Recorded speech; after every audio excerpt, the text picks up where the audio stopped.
Ассалаумағалейкум. Есім Күзембаев Тәуекел. Мына видео жүріп тұр. Есіміңіз кім дедіңіз? Сәулет. Сәулет ағасы.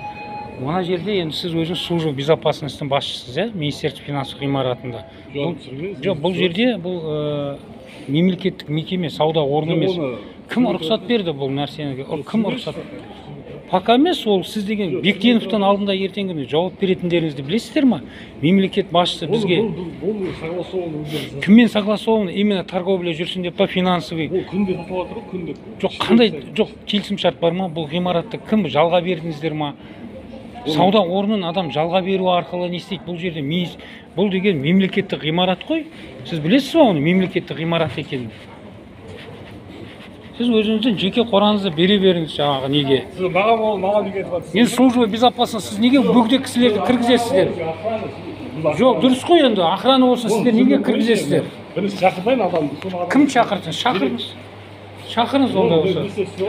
Несіне емес, енді шақырсаңызшы маған, жауапты кісіні шақырыңыз осы ғимаратқа.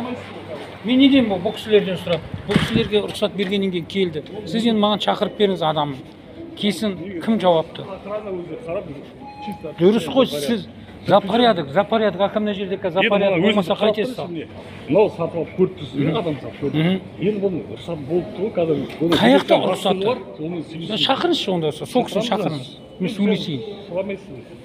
Жоқ, шақырыңыз. Кім оған рұқсат? Бектенов па, Тоқаев па, кім рұқсат берді?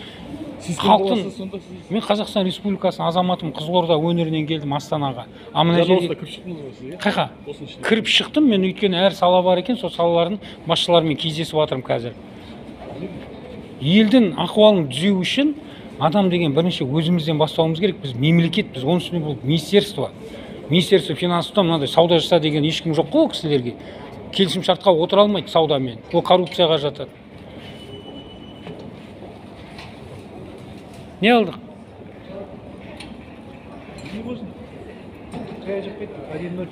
Не дейді? Запись па?